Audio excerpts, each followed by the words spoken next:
All right, folks, how you doing? Welcome back. So I had planned on beginning my secondary channel, Tribe of Judah, and starting to upload stuff onto it, but I've just been flattened for the last 2 or 3 weeks with bronchitis.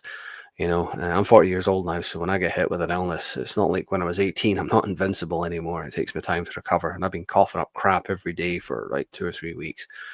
It's getting to the point now I'm thinking I might have to go see a doctor or something because it really hit me pretty hard. But the advantage there is that, it gives me the chance to sit in front of the computer 10, 12 hours and work away and work away and work away and plug away. And I've got like 238 now, I think, presentations that are ready to record and upload. I just want to wait till I'm healthy before I start doing it because I don't want to be in the middle of a presentation and then have to pause it and go into a big fucking coughing fit. It's very distracting. Once I start to record, I want to keep the flow going. I don't want to be sidelined, halfway through. But I have made a rule that no presentations go over 10 slides anymore because, I want to make it more digestible. I've taken a lot of the presentations that I made in the past on the main channel and shortened them and edited them and made them better, just improved them overall. I'm close to 2K subs now on the main channel, which is quite incredible, over the course of only about 3 or 4 years, and it's not a channel that's aimed at a large audience. I've never really cared about the numbers. It's not about getting to a large audience, it's about getting to the right audience. And if the videos are only viewed by 5 people and they take in everything I'm saying, that's better than being viewed by 50,000 people who don't have a fucking clue what I'm on about. It's about hitting the right audience, and I'm glad that my work is finding an audience. And as nice as it would be to get over 2K on, the main channel, what would be even better is getting up to 1,000 on the secondary channel. And the cornerstone really is going to be where Scotland was Jewish by Hirschman and Yates, but also surrounded by the likes of Conor McDarry and Michael Desarian and Collins Beaumont and others.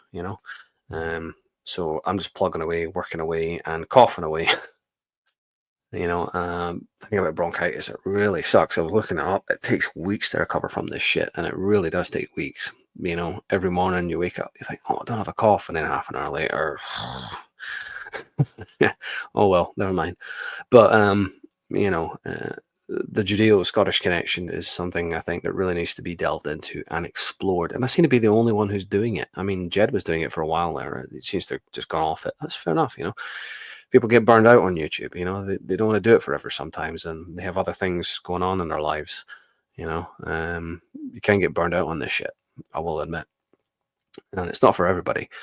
But I hope Jed does come back because he made some truly spectacular content sometimes, like Britain, the Key to World History. I didn't touch that for a long time because I felt like I don't want to tread on Jed's toes, but I'm starting to go into it now because enough time has passed, I think. But, certainly a lot to do. That's for sure. I'm working really hard on this stuff, 10, 12 hours sometimes, just in front of the computer, just editing, typing, researching, really going into it, One of the main motivations for doing so is to act as kind of like a counterbalance to Myron Gaines. And I made 2 videos about him in the past. And I actually like Myron, to be honest. He's writing a lot of stuff he says, let's just say, without going into details. So I feel like I'm kind of like the counterbalance on the scale.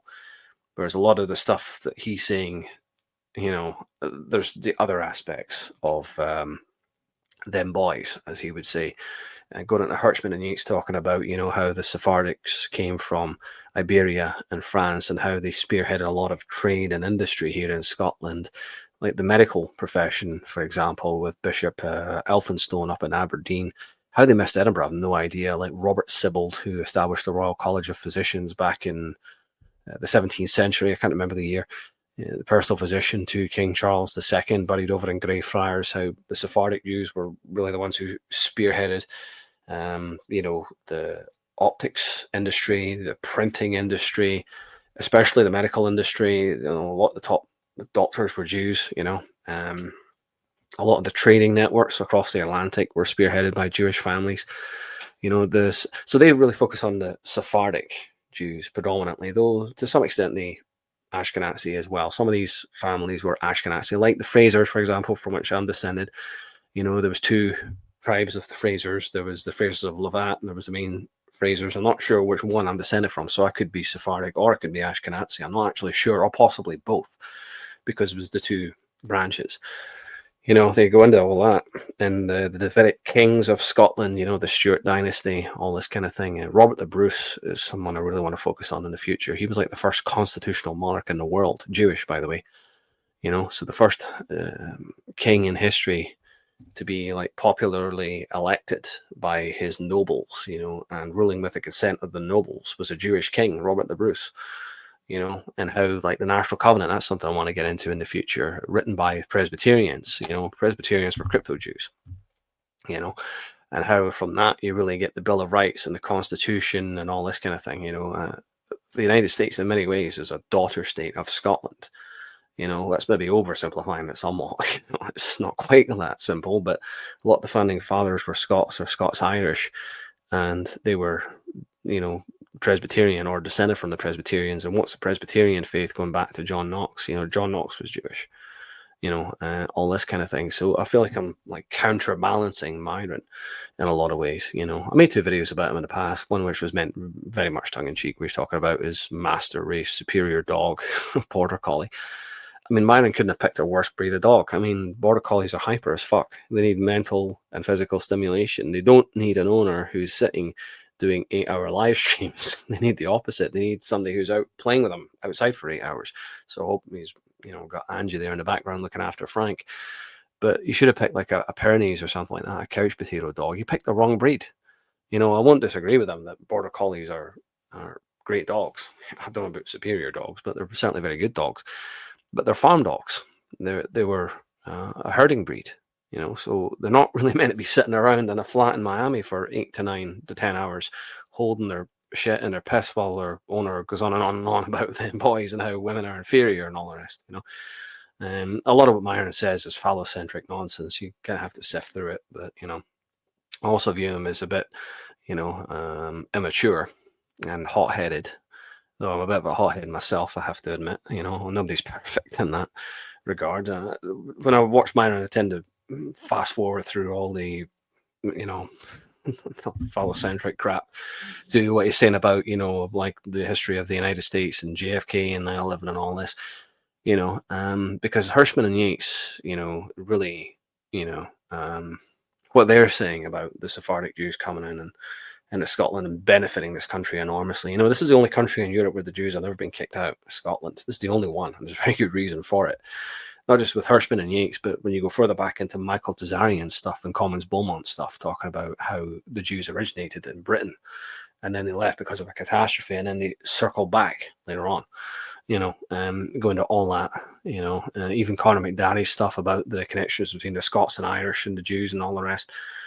You know, so I feel like I'm like a counterbalance to Myron. As I say, I kind of like Myron. I don't like everything about Myron. Having said that, I don't like that he's such a hothead and he leaves himself so vulnerable to criticism. And I don't like that he seems to kind of neglect his dog. You know, if you've got a Border Collie, you need to be paying a lot more attention to them than Myron does, in my opinion. You know, I don't know if Angie's in the background walking Frank and, you know, taking about and all this, but, you know, Border Collies need a lot of attention. They really do. So he'd have been better off with a Pyrenees dog, which is like a lazy couch potato dog. They don't really need a lot of attention like Border Collies do. But anyway, hope that all makes sense. I'm kind of ranting and rambling at this point. You know, so thanks very much for watching and hit the like button. Let's get over 2,000 subscribers, you know. Let's get over that hump. You know, that'd be awesome. But particularly when I start Tribe of Judah, you know, let's get the numbers up there, which I'll only start that when I'm feeling 100% better. Hopefully the next few weeks this crap is going to get out of my lungs. It's just becoming a pain in the fucking arse now. It really is. Bronchitis is such a fucking nuisance. You know, coughing up this crap all the goddamn time. But like I say, I'm 40 years old, so I don't recover quick or easy anymore. So thanks very much for watching and take care.